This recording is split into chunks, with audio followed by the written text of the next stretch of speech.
August 31st, 1944, Amiens, France, just before dawn.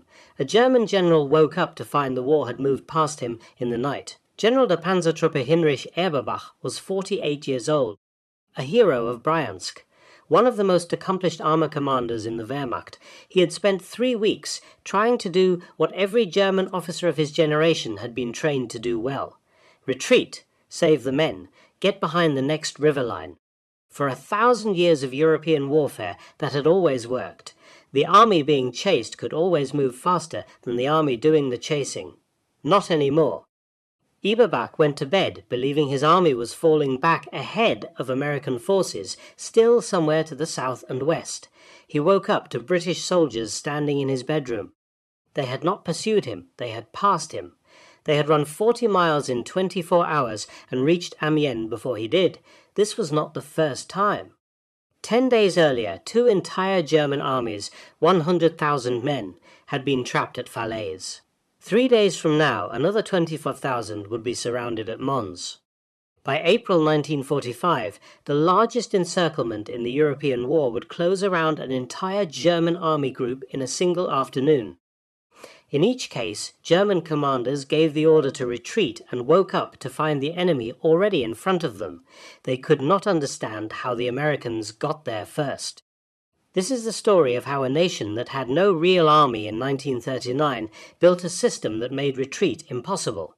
The capture of General Heinrich Eberbach on August 31st, 1944 was not an isolated incident, it was a pattern. 10 days earlier, on August 21st, the Falaise pocket had closed. 100,000 German troops trapped between converging Allied armies, approximately 50,000 taken prisoner, 10,000 dead. The rest escaped without their tanks, without their guns, without their trucks. 3 days from now, on September 3rd, another pocket would close near a Belgian town called Mons, 25,000 more prisoners, 4 German generals captured. And in their post-war interrogations, in the operational studies they wrote for the U.S. Army Historical Division under General Franz Halder, German generals would return again and again to a single complaint. They could not understand how the Americans got there first. The geometry of it was wrong. The arithmetic was wrong. A retreating army should always be able to outpace the army chasing it. The pursuer has to fight through rear guards. The pursuer expends ammunition and fuel on contact. The retreating force falls back along its own supply lines, toward its own depots, toward fresh formations and prepared positions. That was the rule. That was always the rule. And then the Americans broke it. November 1943. Here is a fact that should rearrange your picture of the German army in World War II. The Wehrmacht was not motorized, not even close. In November 1943, of the 322 German army and SS divisions then in existence, only 52 were armored or motorized. By November 1944, of 264 combat divisions, only 42 were. The number of horses in German service hovered around 1,100,000 at any given time. A standard German infantry division at full strength carried about 5,300 horses, 1,100 horse-drawn vehicles, only 950 motor vehicles.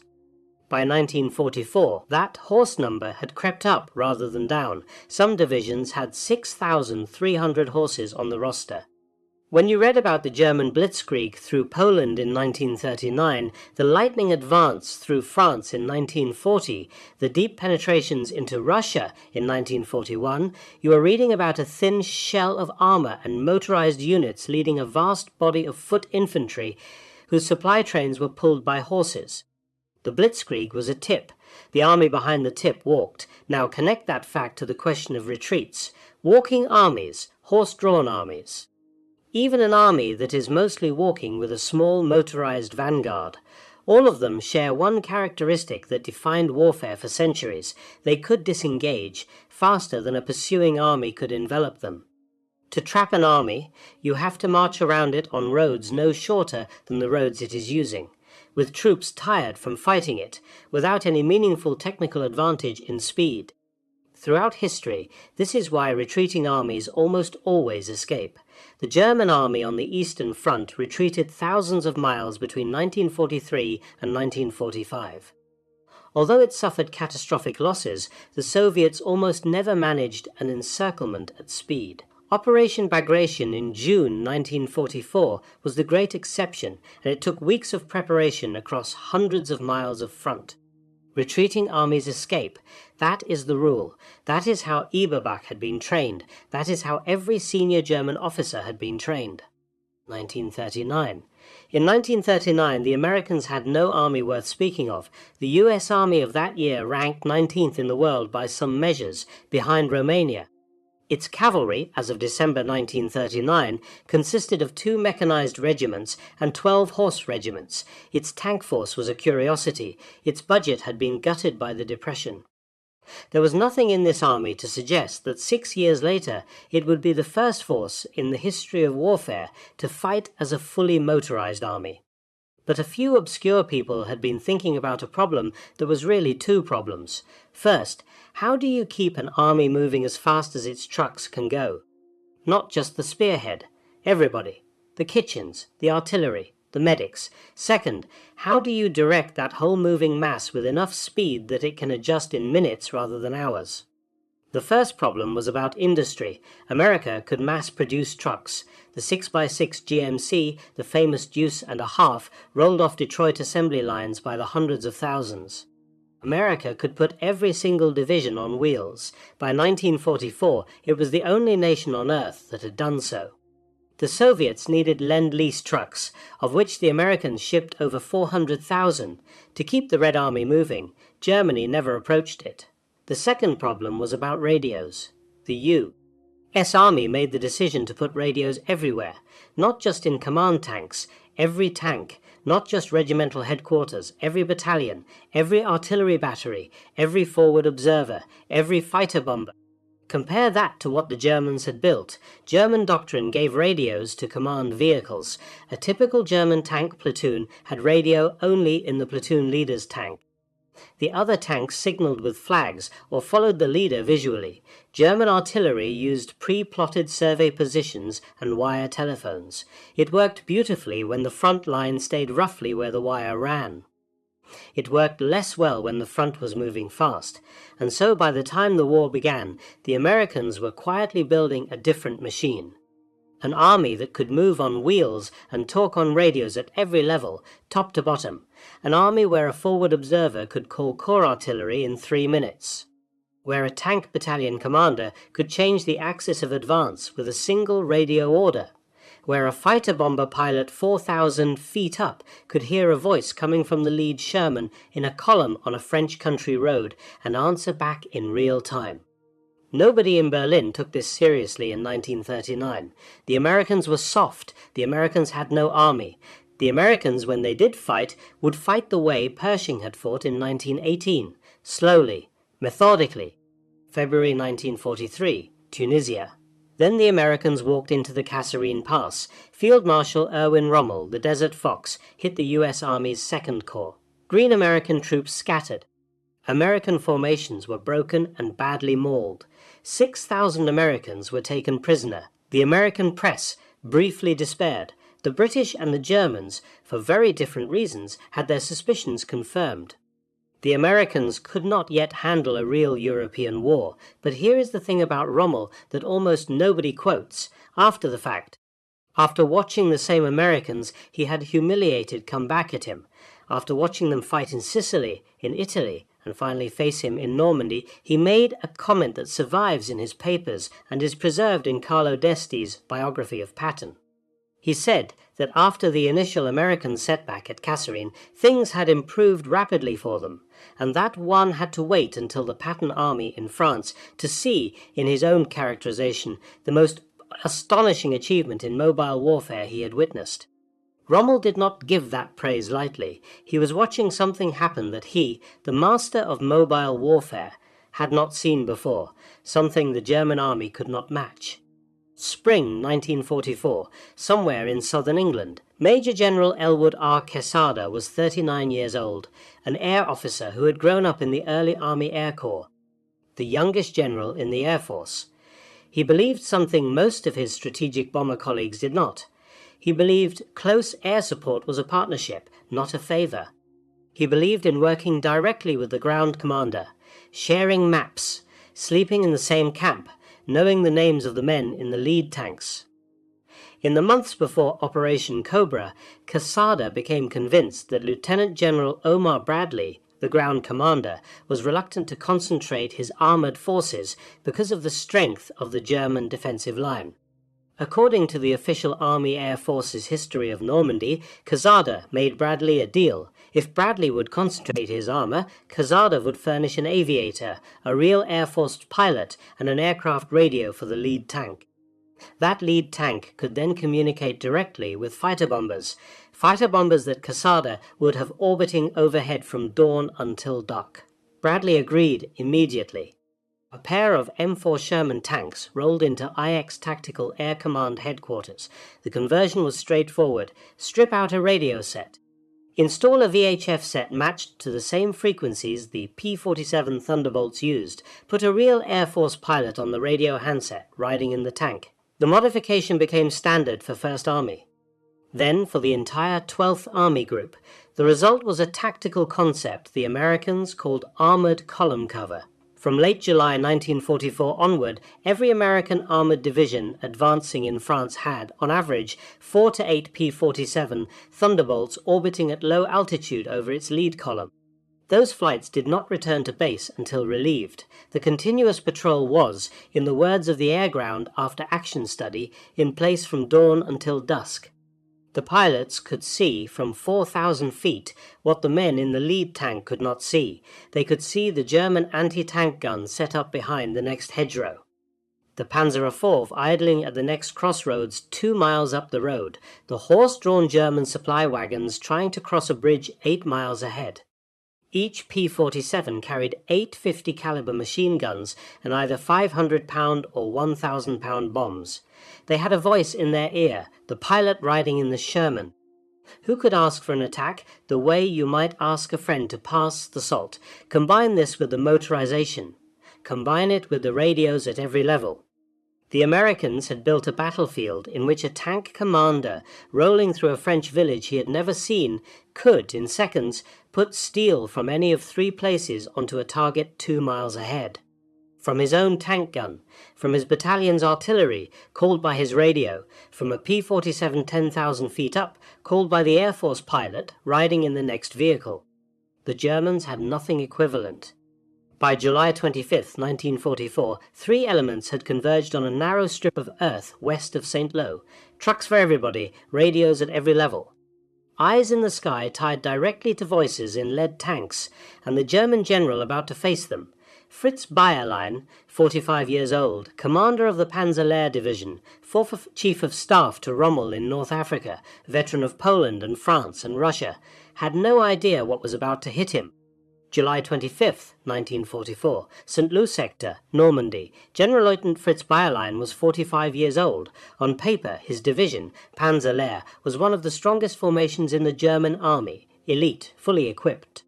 The kind of unit that field marshals kept in reserve for the decisive moment.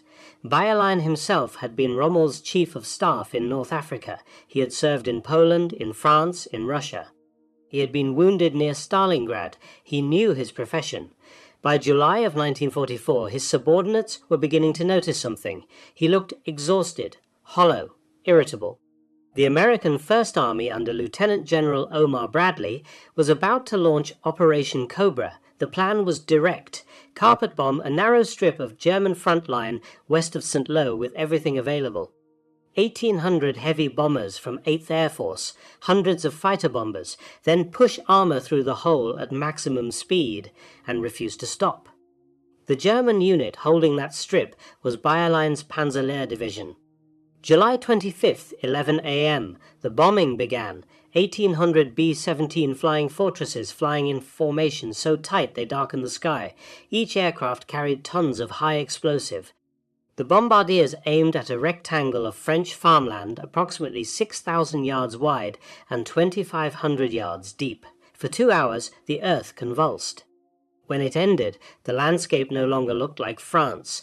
It looked like the surface of another planet, craters overlapping craters, trees stripped to charred stumps, farm buildings reduced to smoking foundations, and scattered among the wreckage the remains of Panzer Division.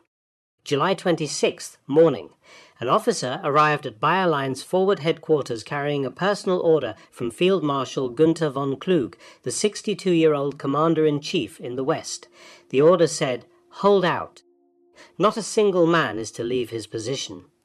Von Kluge would commit suicide on August 19th, 3 weeks later, after Hitler suspected him of involvement in the July 20th assassination plot. He took cyanide in his staff car near Metz rather than face trial in Berlin. Bayer Line's response is preserved in his after-action report. The words are worth reading exactly as he wrote them. Everyone is holding out. Everyone. His grenadiers, his engineers, his tank crews. Not a single man is leaving his post. They are lying in their foxholes, mute and silent. Then he wrote the line that became a kind of epitaph. They are dead. Only the dead are now holding the line. He continued, after 49 days of fierce combat, the Panzer Division is finally annihilated. The enemy is now rolling through all sectors. All calls for help have gone unanswered because no one believes how serious the situation is. Read that last sentence again. No one believes how serious the situation is. Even on July 26th, 2 days into the breakthrough, higher German headquarters did not yet understand what was happening at the operational scale. They were thinking in the time scale of 1940. They believed they had hours and days to react. They had minutes. Why? Because the Americans behind the bomb line were not behaving the way German doctrine expected armored exploitation to behave.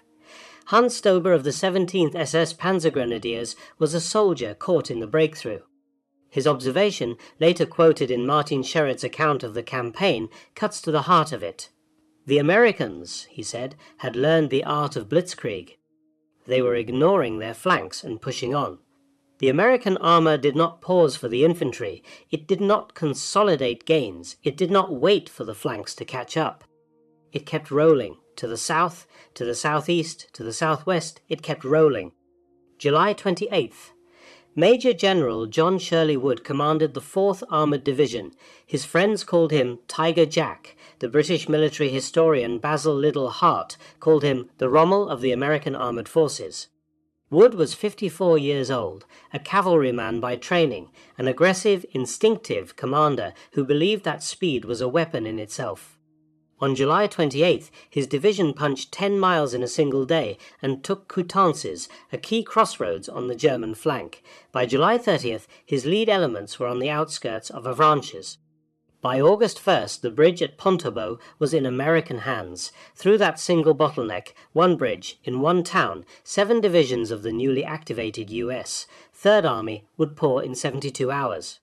200,000 men, 40,000 vehicles, through one town, and the man directing the flow was George S. Patton. Patton was 59 years old. For months after the slapping incidents in Sicily, he had been kept in disgrace. He had been used as a decoy in England, the supposed commander of a fictional First U. S-Army Group designed to make the Germans think the invasion was coming at Calais. On August 1st, he was activated. Third Army became operational. The lid came off. Patton's personal vehicle was an M20 armoured car powered by a Hercules engine that could push 57 miles an hour. There was no governor on the throttle. He chased his own armoured divisions down French country roads, staying close enough to the front that he could personally redirect columns when he saw an opening. By August 8th, his forces had taken Le Mans, 110 miles east of Avranches. They were not advancing, they were sprinting. August 25th.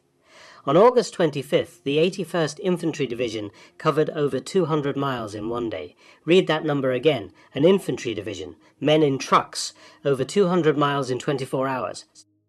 For context, Wood's 4th Armoured Division, tanks, not trucks, on its way to relieve Bastogne in December, would cover 150 miles in 19 hours.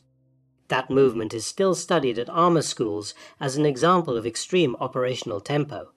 The 81st Infantry Division matched or exceeded it, in trucks, 280 miles in 24 hours.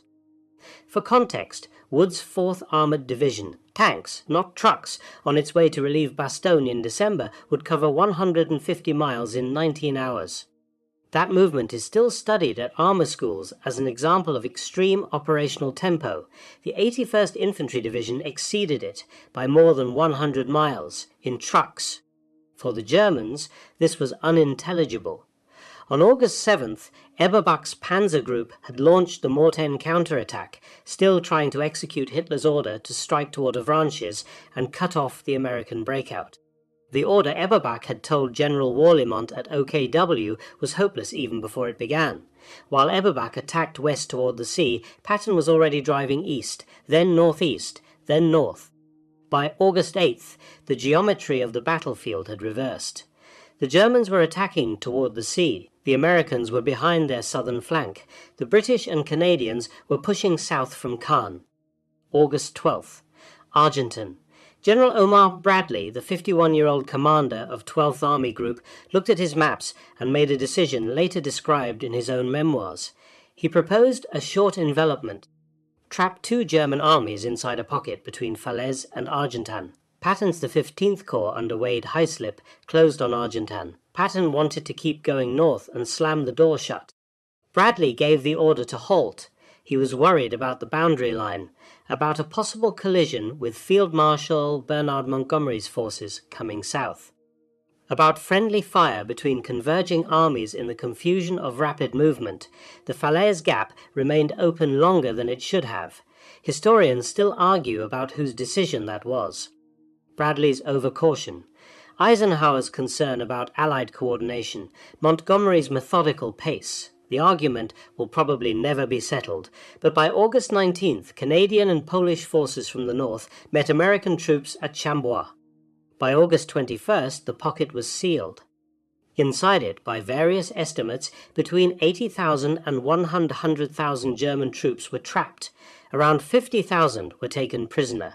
About 10,000 were killed.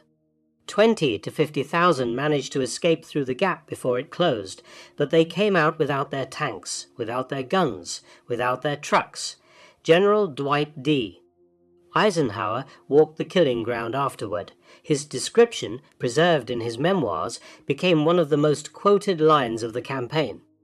It was literally possible, he said, to walk for hundreds of yards at a time, stepping on nothing but dead and decaying flesh. Fritz Bayerlein survived Falaise. His shattered Panzer Division was rebuilt with remnants of other units. He would continue fighting until April 1945, when he was captured by American forces in the Ruhr Pocket. He died in 1970. But the prisoners and the dead bodies are not, by themselves, the answer to the question. The answer is in the timing. 2 German armies were trapped in less than 2 weeks from the day American armor came off the leash. 2 armies that should, by every rule of pursuit warfare, have been able to fall back behind the Seine. 2 armies whose commanders, Eberbach, Hausers, von Kluge, had collectively spent decades learning how to retreat. Why didn't they? Why couldn't they? Late August 1944. The German front in northern France had collapsed. Paris was liberated on August 25th. 3 German Corps headquarters in northern France, 58th Panzer Corps, 2nd SS Panzer Corps and 74th Corps, suddenly found themselves out of contact with anybody above them. Together they could muster fragments of about 20 divisions. Much of it staff personnel and stragglers. They knew the situation was bad. They did not know how bad. The Corps commanders met near St. Quentin on August 31st. According to the U.S. Army's official history by Martin Blumenson, they did the only thing they could do without orders. They formed a provisional army among themselves under General der Infanterie Erich Straube of 74th Corps. Straube was 54 years old, a competent by-the-book officer. He had no idea what was happening outside his immediate area. He did one thing right. He intercepted Allied radio broadcasts. From those broadcasts, plus reports from his own scouts, he correctly deduced that he was about to be encircled. He gave the order to fall back to a stretch of canals and marshes near a Belgian town named Mons. The terrain might let him hold long enough to break out to the northeast. It was the textbook decision. Save the men. Fighter delaying action. Fall back. Regroup. He estimated he had to move his force, 70,000 men, jumbled, exhausted, mostly without trucks, about 43 miles through difficult terrain. He thought he had time. He did not have time. The American First Army under Lieutenant General Courtney Hodges was already running parallel to him on his southern flank. Hodges was 57 years old, a workmanlike commander who had taken over from Bradley when Bradley moved up to command 12th Army Group in August. Less flamboyant than Patton, just as competent. His army was moving faster than Stauber's men could march. The 3rd Armoured Division on August 31st advanced to a point 30 miles northeast of Laon. The next day it covered another 40 miles. By September 2nd, it had reached the Belgian border south of Tournai, 60 miles in 2 days. The 2nd Armoured Division had done a 20-mile bound on August 30th and another comparable one the day after. September 2nd, afternoon. From General Stauber's perspective, the geometry of the battlefield became insane. He had ordered his men to keep marching northeast. Allied radio intercepts were full of unit names that should have been hundreds of miles to the south and west. Instead, those units were on the roads in front of him. September 3rd. The encirclement closed. The 1st Infantry Division and the 3rd Armoured Division, American formations whose previous experience had been in the hedgerows of Normandy, in the woods around Mortain, were sitting astride the roads to the northeast of Mons. They had not been moving towards Stauber's pocket on purpose.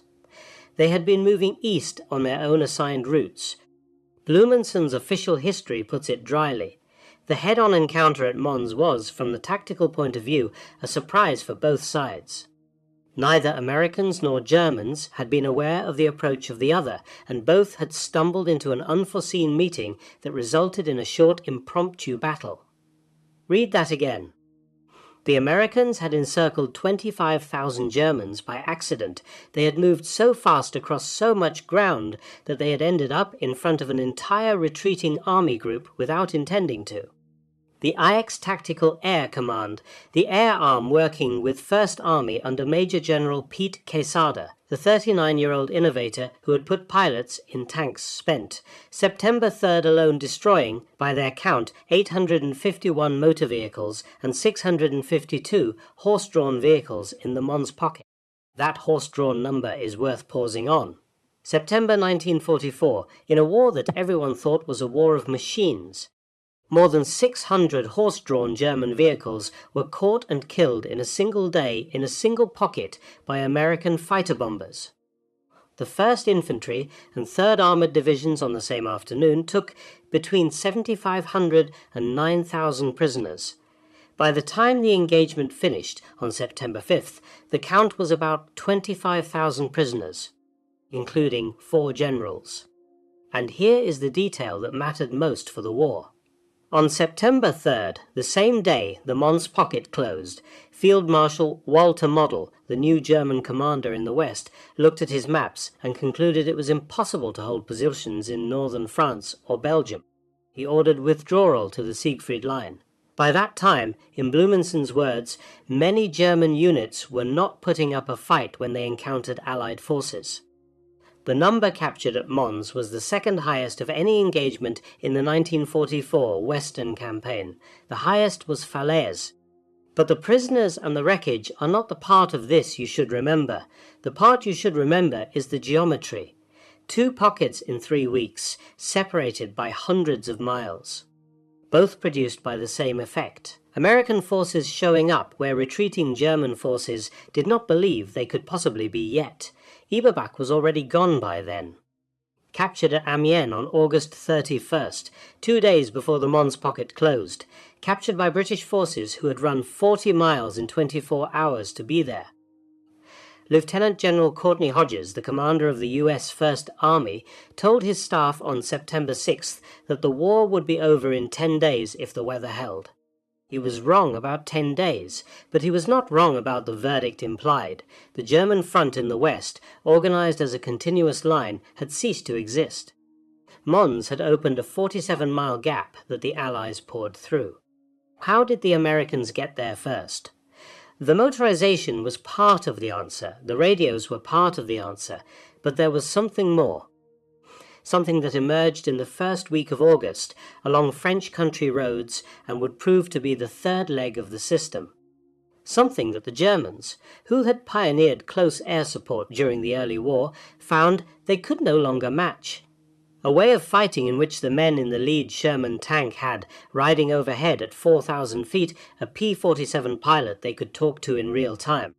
A way of fighting that took the operational bottleneck, reconnaissance, target identification, response time, and shrank it to seconds. Pilots could see from 4,000 feet what the men in the lead tank could not see.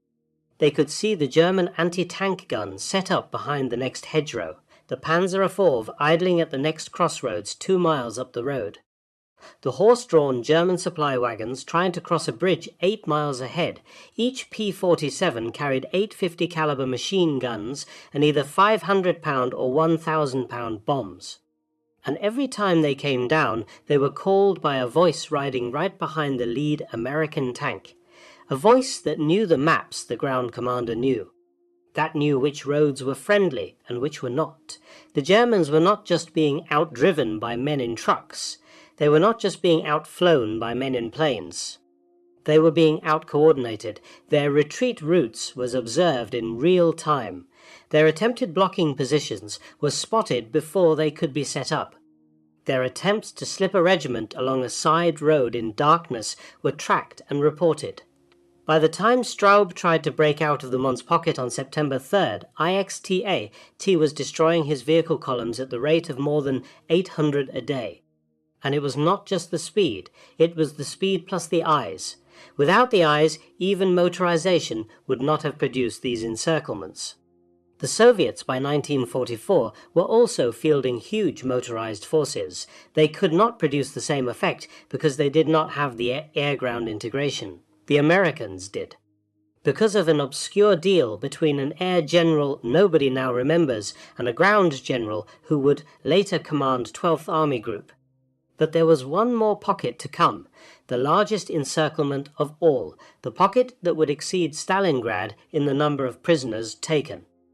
It would happen in April 1945 in a region of factories and rivers and bombed-out steel mills, and the man commanding the German side of it would run out of options the moment the Americans began their double envelopment. His name was Walter Model. He was 53 years old. They called him Hitler's fireman, the general who could pull together a defense out of nothing.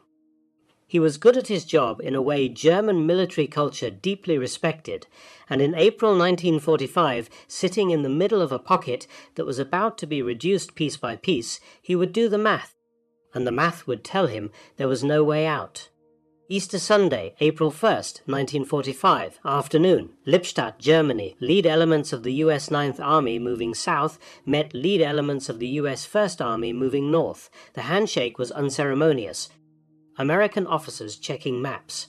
American tankers checking each other's vehicles for the White Star recognition mark, making sure they didn't shoot friendly forces in the confusion.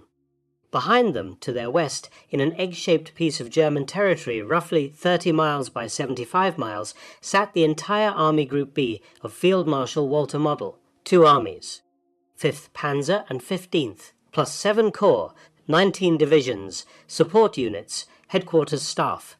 By various estimates, somewhere between 320,000 and 400,000 troops, in one ring.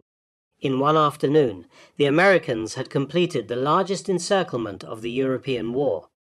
It is worth lingering on Model. He was 53 years old. They called him Hitler's fireman, the general who could pull together a defense out of nothing. Who could take broken formations and shattered divisions and somehow make them fight again. He had taken over from Günther von Kluge after Falaise. He had inherited a collapsing front. He had been good at his job in a way German military culture deeply respected, and on April 1st, 1945, sitting in the middle of a pocket that was about to be reduced piece by piece, he did the math. He had units that had no fuel. The 116th Panzer Division by mid-April had not a single serviceable tank left, not one round of artillery ammunition. He had 19 American divisions outside his ring. Supported by two air commands that had perfected the art of killing German columns on the move, Brigadier General Otto Weyland's 19 Tactical Air Command. Weyland was 47, a Texan who had pioneered tank-busting tactics in North Africa, and Major General Pete Quesada's Nike's Tactical Air Command. Air commands that by 1945 knew exactly how to kill a German formation trying to move on a road. The question was not whether the pocket would fall. The question was how long it would take. How had Model gotten here? The breakout from the Remagen bridgehead, March 25th through 28th, had been textbook American doctrine at scale. The US Third Corps advanced 12 miles on its first day, 20 miles on its second day. By day 4, US forces were at Gießen and Marburg. The First Army was already 80 miles from its start line. Then it made the Great Wheel north, cutting across the rear of Model's Army Group B. At the same time, the 9th Army turned south from the Wesel bridgehead, 2 pincers, crossing almost 300 miles of central Germany in 1 week, meeting behind Model's formations. Inside the ring, German soldiers even now, in the last weeks of the war, looked at the Americans and asked the only sensible question. The official US Army account preserves it. What's the point in this? I have a wife and children. April 14th. The US 1st and 9th Armies linked up again, this time in the middle of the pocket near Hagen, splitting it in two. Mass surrenders began. The 15th Army under General der Infanterie Gustav Adolf von Zingen capitulated that same day. Von Zingen was 57 years old, a professional soldier. He had lost contact with all his units. There was nothing left to command. April 15th. Field Marshal Walter Model made a decision. He dissolved Army Group B rather than formally surrender it. He told his Volkssturm and non-combatant personnel to discard their uniforms and go home. To their wives, to their children, to whatever was left of Germany. He did not surrender. A German field marshal, he had told his subordinates, does not surrender. April 16th. The eastern half of the pocket surrendered en masse. April 18th. The western half followed. April 21st, 1945. In a forest south of Duisburg, Field Marshal Walter Model took out his service pistol and shot himself. He was 53 years old. He had commanded armies on the Eastern Front and the Western Front. He had earned the Knight's Cross with oak leaves and swords. He had been one of the most capable field commanders in the Wehrmacht, and in the end he chose to die rather than be taken prisoner. Adolf Hitler killed himself 9 days later. The number of German prisoners taken in the Ruhr pocket exceeded the German loss at Stalingrad. It was twice the US intelligence estimate. The Germans called the open prisoner cages along the Rhine-Wiesenlager, the Rhine meadow camps, because they stretched as far as the eye could see. Tens of thousands of men standing in open fields behind wire, waiting to be processed, waiting for the war to end. Step back now, look at the full pattern. Falaise, August 1944, 2 armies destroyed. Monsines, September 1944, 3 corps destroyed by accident. Eberbach captured in his bed at Amiens because British armour outran his own headquarters. The Ruhr, April 1945, an entire army group ringed in 7 days and dissolved in 2 more weeks. In each case the Germans gave the order to retreat, and woke up to find the order had already become academic. The enemy was already in front of them. It was not magic, it was a system. Look at what it required. Trucks for everybody, not just for spearheads, a level of motorization no other army on earth approached. Radios at every level, all the way down to the lead tank and the forward observer, to the platoon commanders who would push and push and push without regard to their flanks. And a doctrine that supported them when they did. Forward air controllers riding in tanks, real Air Force pilots speaking the same language as the men flying overhead. Generals like Patton and Wood, who would risk being out front of their own infantry, and generals like Quesada and Wehrland, who treated air power as something integrated with ground operations rather than reluctantly loaned to it. And it required the Germans to be exactly who they were, a magnificent army at the tactical level, the best individual soldiers, often the best individual weapons, and an organizational culture that could not match the speed of decision and the depth of communications the Americans had quietly built. German doctrine by 1944 was a doctrine for a war the Germans had already finished fighting. American doctrine was a doctrine for a war that had not yet been fought before. After the war, in interrogations conducted at the U.S. Army Heritage and Education Center under the supervision of General Franz Halder, German generals tried to explain what had happened to them. Some of those interrogation transcripts survive. Eberbach's does. He describes the failed Morton counterattack he never wanted to launch. He describes the encirclement at Falaise. He describes his capture in his bed at Amiens. He does not, in his own writing, ever quite name the system that defeated him. He describes the symptoms. He cannot describe the cause. The cause was an integrated machine he had never built and could no longer match. General der Panzertruppe Hasso von Manteuffel, who had commanded 5th Panzer Army at the Battle of the Bulge, survived the war. He was 48 years old when captured in May 1945 and later participated in the U.S. Army Historical Division study of mobile warfare in the Ardennes. In 1968, at the age of 71, he lectured at the United States Military Academy at West Point. In his post-war writings, he was almost wistful about the German pre-war doctrine of Auftragstaktik, mission-type orders that empowered junior commanders to use their own judgment. The Americans, he and his colleagues admitted, had quietly adopted that idea, embedded it in radio communications at every level, mounted it on trucks, paired it with continuous tactical air support, and turned it into something the Wehrmacht had no answer to. Erwin Rommel never lived to see the end. He was forced to commit suicide in October 1944 after being implicated, probably falsely, in the July 20th plot to assassinate Hitler. But before his death, before he was given the choice between a trial and a cyanide capsule, he had observed the American performance in France, and he had made the comment quoted earlier. The comment that survives in his papers and is preserved in Carlo Dieste's biography of Patton. After the initial American setback at Kasserine, he said things had improved rapidly for them, and one had to wait until the Patton army in France to see, in his own characterization, the most astonishing achievement in mobile warfare he had witnessed. That was the verdict. From Rommel. The Desert Fox.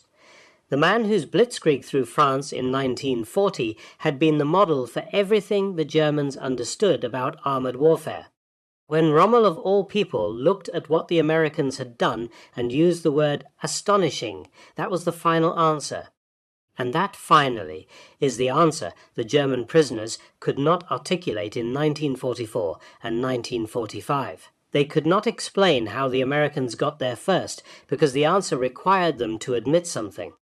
The Americans had built in 20 years a way of war that the Wehrmacht had not built, not a better tank, not a better gun, a better system, a nervous system. A way of seeing, deciding, talking, and moving that operated at twice the speed of the German one. Hinrich Eberbach lived through the war. He was held as a British prisoner until 1948. He spent his later years contributing to the U.S. Army Historical Division project under Franz Halder. He wrote operational studies. He helped American historians reconstruct what had happened. He answered their questions about Falaise, about Mortain, about the collapse of Army Group B.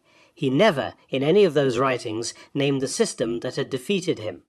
He described the failed Mortain attack. He described the encirclement at Falaise. He described his capture in his bed at Amiens. He never quite said, "We were too slow." We could not see what they could see. We could not talk fast enough, but he showed it. The story of his career after August 1944 is a story written in the empty space where his explanations should have been. War is mathematics, but the men who fought it were not numbers, the truck drivers of the Red Ball Express who kept the fuel and ammunition flowing.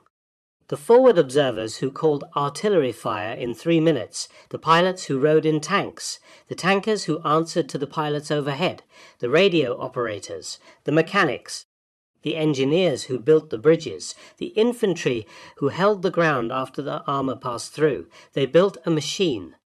A system that could see faster, decide faster, move faster, and strike faster than any army that had come before. And when it was turned loose on the roads of France in the summer of 1944, it did something no army in history had done. It made retreat impossible. It closed the ring before the enemy knew the ring was there. It turned the oldest rule of warfare, that retreating armies escape, into a dead letter. The Germans, the finest field army of the first half of the 20th century, had been left behind by an army that had not even existed in any meaningful form 10 years earlier. That is not a story about heroes. It is a story about systems, about what happens when a nation builds a way of war from the ground up, when it puts radios in every tank and trucks under every division, and eyes in the sky tied to voices on the ground, when it builds not just an army but a nervous system. And when that system goes to war, the old rules no longer apply. The geometry changes, the arithmetic changes, and generals wake up to find the war has moved past them in the night.